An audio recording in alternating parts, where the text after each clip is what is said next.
ناظرین سلام. آج سے تقریباً 100 سال پہلے فزکس کا مضمون ایک شدید بحران میں مبتلا تھا. یہ بحران روشنی نے پیدا کیا تھا. کیا روشنی لہریں ہیں یا کیا روشنی ذروں پر مشتمل ہے؟ تقریباً 350 سال پہلے نیوٹن نے روشنی کے اوپر غور و خوض کیا تھا. یہ معلوم کیا کہ سفید روشنی جو سورج سے ہم تک پہنچتی ہے مختلف رنگوں پر مشتمل ہے، اور اس کا خیال تھا کہ روشنی ذروں کی بنی ہوئی ہے، اور جو توانائی اور جو مومنٹم ہمیں ملتا ہے روشنی سے وہ دراصل پارٹیکلز یعنی ذروں کا ہے. اور نیوٹن چونکہ ایک اتنا بڑا سائنسدان تھا تو اس کے بعد بہت سے دوسرے سائنسدانوں نے بھی اس کی بات کو درست مانا تھا. لیکن پھر تقریباً 100-125 سال بعد کچھ اور تجربات ہوئے جن میں 2 slit انٹرفیئرنس ایکسپیریمنٹ سب سے نمایاں ہے. اس تجربے میں روشنی کسی ٹارچ یا کسی روشنی کے دوسرے منبع سے ایک پلیٹ کے اوپر پہنچتی ہے جس کے اندر 2 باریک پٹیاں ہیں، اور ان پٹیوں سے روشنی ٹکرا کر آگے اسکرین تک پہنچتی ہے. یہاں پر ایک انٹرفیئرنس پیٹرن یا تداخل کا نمونہ بنتا ہے.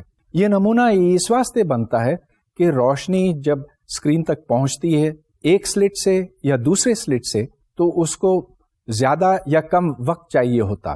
چنانچہ 2 لہریں آپس میں آ کر جب ٹکراتی ہیں تو وہ یا تو ایک دوسرے کے ایمپلیٹیوڈ کو بڑھا سکتی ہیں یا گھٹا سکتی ہیں. چنانچہ یہاں پر کہیں آپ کو تاریک اور کہیں پر روشن پٹیاں دکھائی دیتی ہیں. یہ اس بات کی دلیل ہے کہ روشنی دراصل لہریں ہیں، اور انٹرفیئرنس کی میں نے آپ کو اور بہت سی مثالیں دیں پچھلے لیکچر میں، اور ان سب مثالوں سے یہ ظاہر ہوتا ہے کہ روشنی لہریں ہیں. اب اس سے ایک بڑا مسئلہ یوں پیدا ہوتا ہے. پھر 19ویں صدی میں لائٹ ایز ویوز کی مزید تصدیق ہوئی، اور مائیکل فیراڈے اور جیمز کلارک میکسویل نے یہ ثابت کیا کہ یہ دراصل برقی مقناطیسی لہریں ہیں. اس کو ہم کافی حد تک سمجھ چکے ہیں پچھلے لیکچرز میں، اور بنیادی بات یہاں پر یہ ہے کہ جب ایک الیکٹرک فیلڈ تبدیل ہوتا ہے وقت کے ساتھ تو اس کے نتیجے میں ایک میگنیٹک فیلڈ پیدا ہوتا ہے، اور اسی طرح جب میگنیٹک فیلڈ تبدیل ہوتا ہے تو اس سے ایک الیکٹرک فیلڈ پیدا ہوتا. چنانچہ ایک برقی مقناطیسی لہر میں الیکٹرک فیلڈ کے تبدیل ہونے سے میگنیٹک فیلڈ پیدا ہوتا ہے، اور میگنیٹک فیلڈ تبدیل ہونے سے الیکٹرک فیلڈ پیدا ہوتا ہے. چنانچہ یہ لہریں خلا میں سے بھی گزر سکتی ہیں. یہ تو ساری بات تھیوری سے ہمیں پتہ چلی تھی، لیکن پھر تقریباً 1880 میں ہائنریک ہرٹز جو ایک جرمن سائنسدان تھا اس نے یہ ثابت کیا کہ دراصل یہ لہریں حقیقت ہیں اور ایگزسٹ کرتی ہیں. اور اس نے ایک ایکسپیریمنٹ کیا کہ یہاں پر ایک ٹرانسمیٹر ہے، وہاں پر ایک ریسیور ہے، درمیان میں کچھ بھی نہیں ہے، اس کے باوجود یہ لہریں یہاں سے یہاں تک پہنچ سکتی ہیں. اس کے بعد تو یہ بات طے ہو گئی کہ ہاں اب روشنی لہروں پر مشتمل ہے. ایک الیکٹرو میگنیٹک ویو میں آپ دیکھتے ہیں کہ الیکٹرک اور میگنیٹک فیلڈز ایک دوسرے کے پرپینڈیکولر ہیں. تو یہاں پر ایک لہر ہے جو زیڈ ڈائریکشن میں جا رہی ہے، الیکٹرک فیلڈ ایکس ڈائریکشن میں ہے، میگنیٹک فیلڈ وائی ڈائریکشن میں. جب الیکٹرک فیلڈ بڑھتا ہے تو میگنیٹک فیلڈ گھٹتا ہے، اور اس طرح سے یہ پرپینڈیکولر الیکٹرک اور میگنیٹک فیلڈز خلا میں سے گزر جاتے ہیں. اب ان الیکٹرو میگنیٹک فیلڈز میں انرجی بھی ہے. اس انرجی کی مقدار ہم کیلکولیٹ کر سکتے ہیں. مطلب یہ کہ اگر یہ لہر یوں گزرتی جا رہی ہے خلا میں سے تو یہ الیکٹرک فیلڈ ہے، یہ میگنیٹک فیلڈ ہے، اور ان کے ساتھ ساتھ انرجی بھی جا رہی ہے. اس انرجی کی مقدار الیکٹرک اور میگنیٹک فیلڈ دونوں کے پروڈکٹ کے پروپورشنل ہے. گویا کہ the power in an electromagnetic wave is proportional to E into B، اور چونکہ E اور B خود ایک دوسرے کے پروپورشنل ہیں اس واسطے پاور از پروپورشنل ٹو